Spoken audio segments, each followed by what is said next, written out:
1. This only happened a few days and nights ago. This isn't the scariest story, but I assure you it's all true, and the consequences are let alone creepy. It was a cloudy and beautiful day outside in my city of Silver Spring, Maryland. I was taking my dog on our daily morning walk in the neighboring wooded trails. We reached one of the many outlooks to a river in these woods. I let my dog stroll around these grassy plains while I lit a cigarette, gathered my thoughts for the schedule of tasks I needed to get done at work that day, when a massive turkey vulture landed on a branch only about 10 feet away from where I was standing. I think vultures are badass birds and felt lucky to grab an opportunity to see one. We get a lot of wildlife in these woods, but I've never once in my 25 years of exploring these woods have seen a vulture. I was looking around and even smelling to see if I could see any dead animal nearby, since this is what a vulture would be preying on. Now, what was so unique about this particular vulture was this red streak across its left wing. It didn't really look like it belonged. It was almost as if someone spray-painted a perfect line of red paint across the creature. I took an opportunity to try and capture a photo. I don't have the greatest phone in the world, so I tried my hardest to get closer and closer. I didn't want to startle it. But as I got closer and closer, it never budged. It didn't seem to be fazed by my presence at all. Once I finished taking the picture, I continued staring. That's when the bird slowly turned its head and stared right back. I mean, it was literally and eerily staring right into my eyes. I felt like it was staring into my soul. I know that sounds corny, but honestly, it gave me this dreaded feeling. I jumped at it to try to scare it, but it still didn't move a muscle, it just kept staring. My dog finished exploring the area and jumped on my leg, indicating he was ready to keep walking. While we headed back up the hill, I turned around and saw that this vulture was still staring. While it did creep me out a bit, I didn't think too much of it. A few hours have passed by since that morning, and I'm now running some inventory at my job. One of our clients came in and mentioned seeing a vulture just standing on the sidewalk right outside. I became instantly intrigued and excused myself from my co-workers to go check it out. I went outside and there I saw it. A huge vulture just sitting on the sidewalk. And not just any vulture, but the vulture. How did I know? You guessed it. It had the same red streak. I made a whistle sound to get its attention, and once again with the slow turn, it started staring at me. Now keep in mind, my job location is only a half-mile from my home, so it wasn't like it traveled all that far. But still, the coincidence was creepy enough.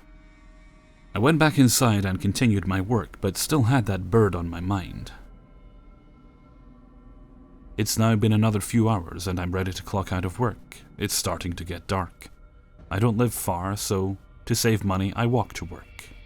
As soon as I get home, it's just about nighttime and the streets are dark. I get my dog for our evening walk around the neighborhood. We start walking toward the left side of the neighborhood, but my dog insists on walking toward the right.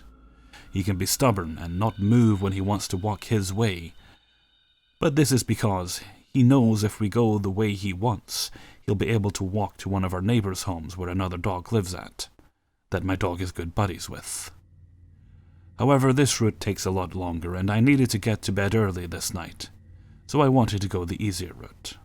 My dog wouldn't move for a while, but after I start walking away in my path, he eventually will give up and follow my lead.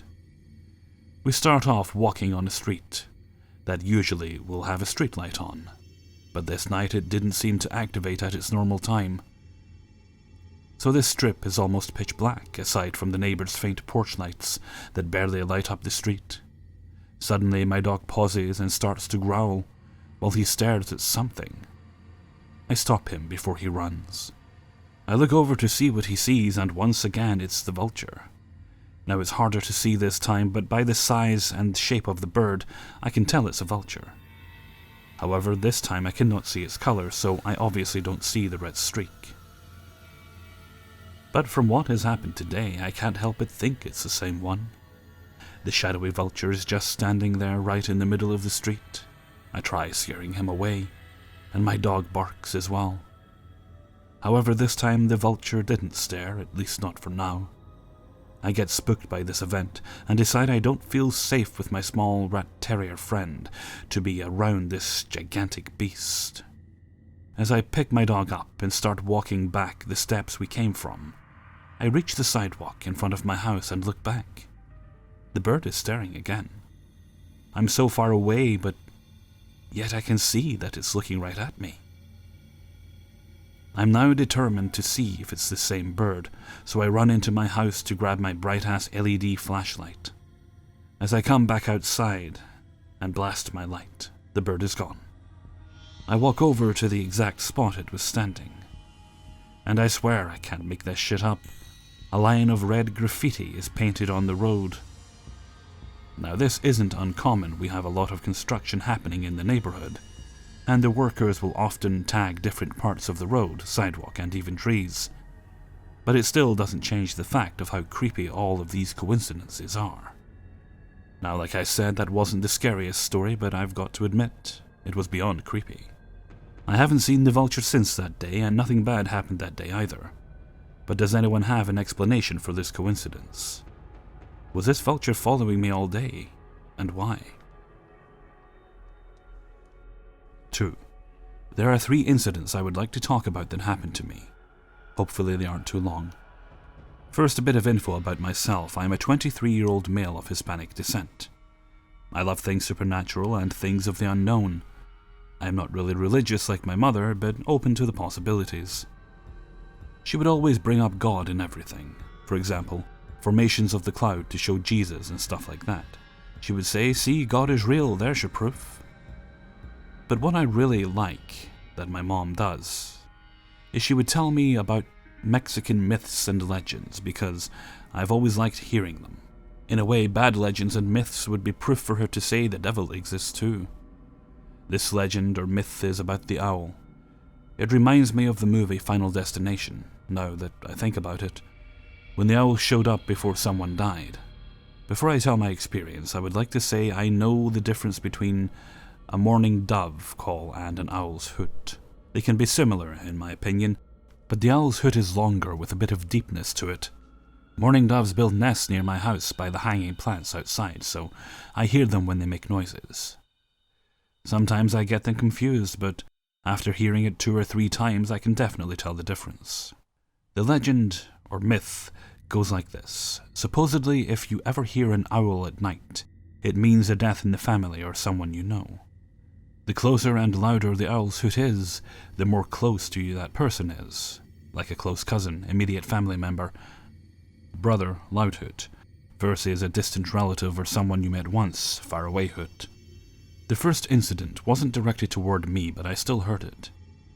My mom heard an owl's hoot one day when she was resting in bed. She said it was close, and when I heard it, it was kind of faint. She looked at me and said, "I wonder who it is I know that might die." 2 days later, one of my mom's cousins died. He had cancer, and he was on his last days. She was close with him, as they kind of grew up together. I have never met him, but she did tell me a story about him a long time ago. The second incident hit me hard and right where it hurt. My brother and I were in my sister's room at the time, when all of a sudden we hear an owl hoot really loud, and it sounded like it was right outside the window.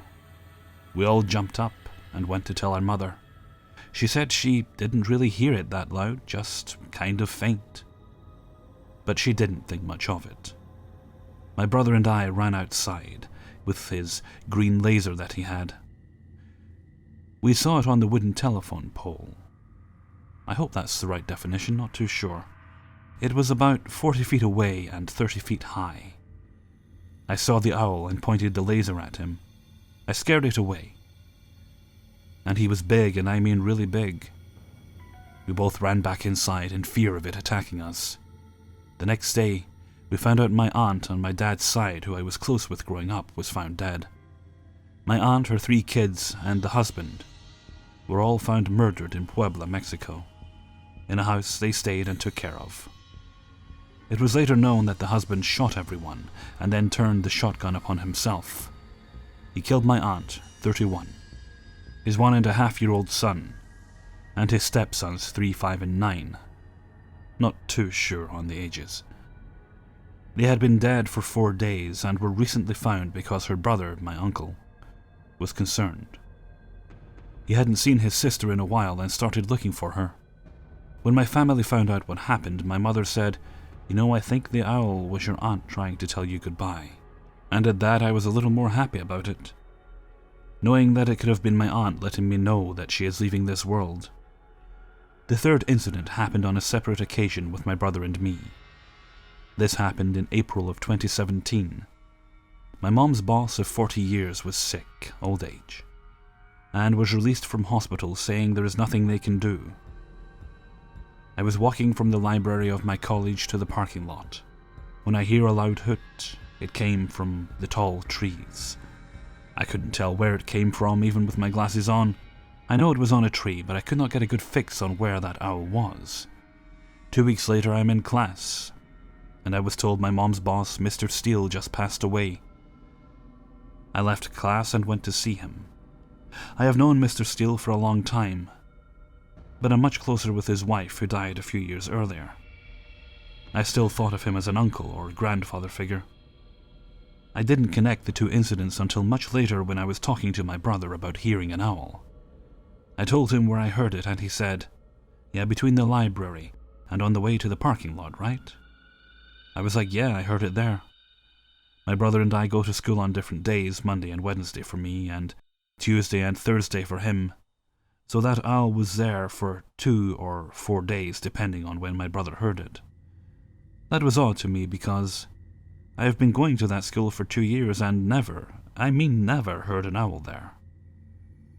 I wish I could prove to you about the owl or had more proof. I can't prove that it is either a coincidence or if the legend is true. But this story is true, and it did happen to me.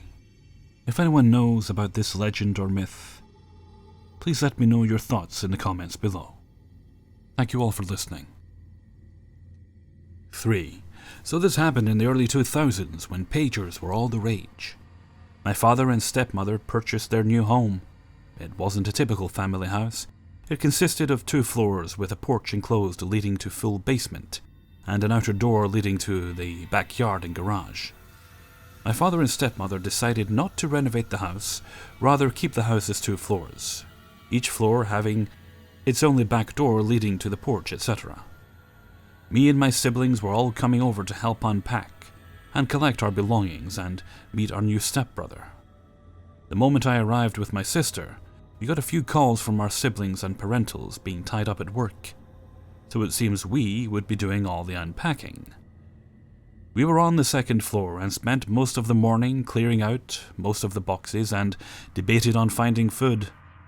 Since we were new to the area, we chose to cook instead of wandering around trying to find a fast food place. While we were preparing our food, our older brother stopped by with his infant son. He overlooked some boxes of his and stuffed a duffel bag with some of his clothing, and after having a walk through the whole house, including the 1st floor and basement with my sister, he started to gather his bags and child to board the train home. Since he was not driving, I walked him to the train carrying the duffel bag while he had the car seat and diaper bag. As I got back to the house, I opened the door and was met by my sister standing in the narrow hall, holding a bat. My first thought, as odd as it sounds, was, "Okay, what's going on?" At the time it seemed comical, and I don't usually panic or go into hysterics. If you have siblings like mine, you would understand why it was one of those moments where you usually ask yourself, do you really want to know? Just as she is about to say something, I heard a loud sound coming from the back door, almost as if someone was kicking it. I quickly turned and headed for the door. Just as soon as I got to the door, I was met with another kick and another one right after another, sounding louder than the previous one. I knew the door was not locked with the deadbolt, but with an old-fashioned crossbar knob lock. I pressed my foot and weight on the door, feeling every impact, and secured the deadbolt and pulled away quickly. My sister was in full fear, rambling how it started shortly after I walked our brother to the train, and no one is answering her calls. When she tried 911 on the cordless phone, it gave her a busy signal. The kicking kept getting louder and stronger and was rattling the small curtain on the door. We both knew that deadbolt was as old as the house and will not last much longer. I grabbed a paring knife, placed it in my back pocket, and another in my sleeve. Something I've always done during scary situations. Better to hide a weapon or two just in case. And held a larger knife. I told her once the door opens, only one of us will make it, unless there is something waiting in front of the house. I wasn't trying to scare her, but we grew up in a scary gang-infested neighborhood, and knew how break-ins usually end. We slowly started back towards the front door, and it stopped just as we reached the door. We both turned, and both had the same thought. What if they know we're going to the front door? I locked the deadbolt and knob lock just in case, and I slowly went to the back door, heard nothing. While she waited ready to run. I signaled her to come close by me and whispered to her, "I'm going to lift the curtain with the broom. Tell me if you see anyone."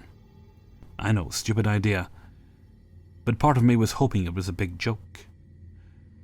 I leaned against the wall with my broom in hand, and slid the curtain up as quick as I can, but out of fear my sister ducked.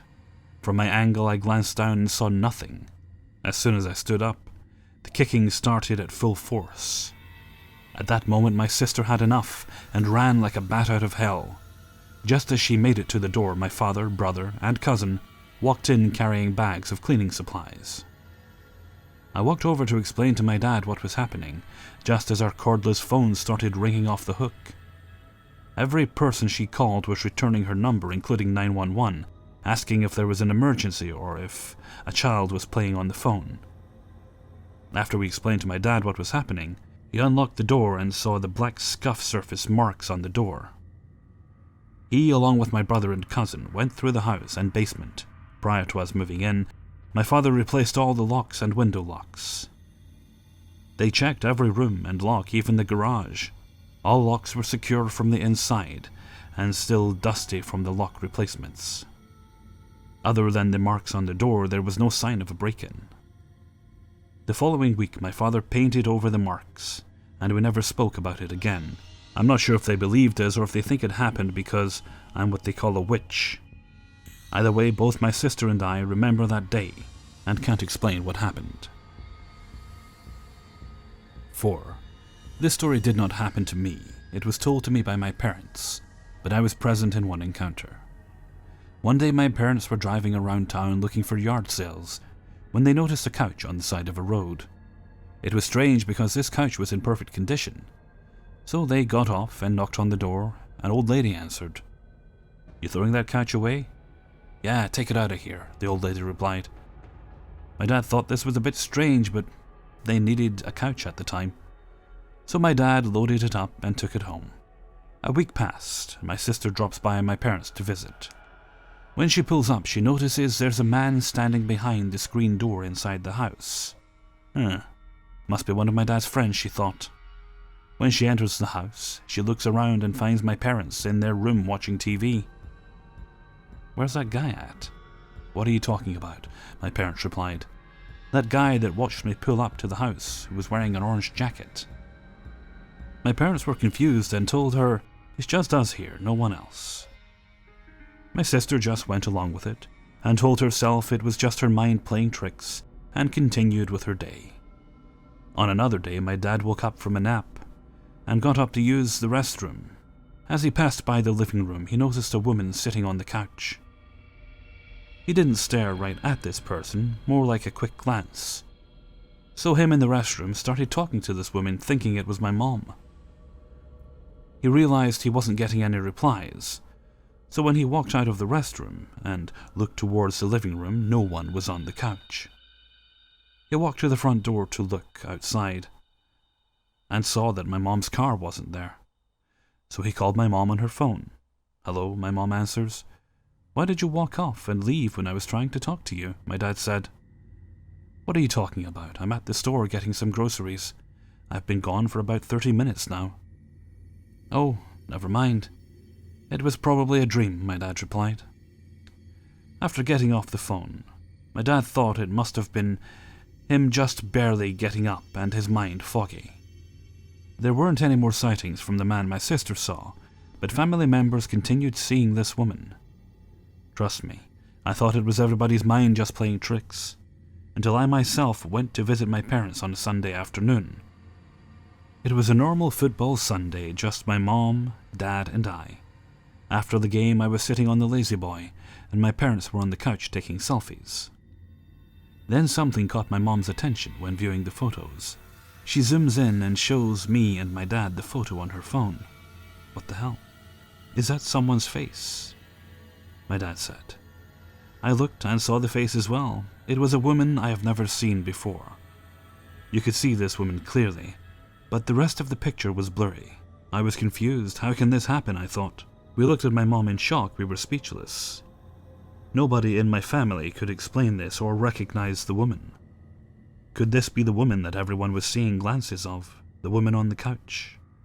We went back to the old lady's house a couple of weeks later to ask her a few questions, but no one was there. We could see inside through the window by the front door, and the house was empty, no blinds and no furniture. My parents still have this couch, and I think of the picture every time I see it. Update. I passed by this house on my own, and noticed an abandoned cemetery in the backyard. I could see the old stones laying all over the yard. Could this be the reason the old lady fled the house? Maybe the woman from the couch came from the cemetery. But why the couch? I don't know, maybe I just think too much, but this is just creepy to me. 5. This happened a few years ago. I was in my teens living in South Texas in a very old duplex apartment. Next door was also a duplex but was abandoned, and had a half-built fence in its backyard, so we can clearly see the yard of that area. Everything was really old, and you could clearly tell it was abandoned for years. We spent a lot of time in our backyard having little parties, and just spending time together as a family. Well, one day, something really freaked me out. It was a nice afternoon, and my dad was barbecuing. We were all sitting around at the barbecue pit, while talking about random stories. I started to get thirsty and was in the mood for an ice-cold fountain drink that they sold at a store nearby. So I asked my mom to drive me to the store. My two sisters tagged along like always. We left Dad alone while we drove to the store. By this time it was getting dark. When we returned, we pulled up to the driveway. We could see someone walking towards our yard from the abandoned house. It looked like my dad, so we thought nothing of it. We all returned to our seats around the barbecue pit. From the corner of my eye, I see my dad peeking through the other side of the half-built fence. I laughed and pointed at him, showing my mom and sisters his position. As we all giggled, my dad didn't say a word, as he exposed his head, showing it was him. He just stared at us with a weird expression on his face. We all looked at each other in confusion as we looked back at him. He walked around the fence, but staying on the other yard, not moving. As he began to raise his arm up, he gave us the "come here" signal with his finger as he started to smile. A smile that was very creepy. It seemed as if this smile expanded more than an average person's. We were all disturbed by my dad's unusual behavior all of a sudden. When we hear the screen door close from behind us, the sound of the rusty old springs made us jump as the door spring closed. We all turned and looked in that direction.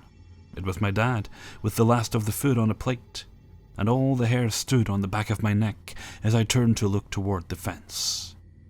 I could see the shock on my mom and sister's faces. They were so terrified as my mom started to ask him where he was. My dad replied that he was seasoning and cutting the meat inside. He said he saw us pull up from the kitchen window. To this day, neither I nor my family can explain this, or what that thing was impersonating my dad. We never really talked about it to anybody else.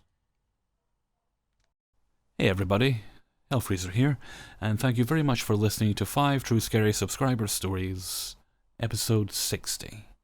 I'm very sorry I kept you guys waiting so long for the next installment of this series.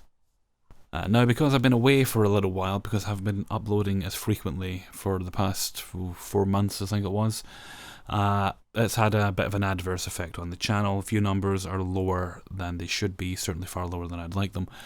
So if you happen to know anybody who you think might like this video, please do share it around, as I know many of you do. It's very, very helpful to me. It helps get my view numbers up, helps bring in new subscribers as well. So if you could do that, I would be thankful.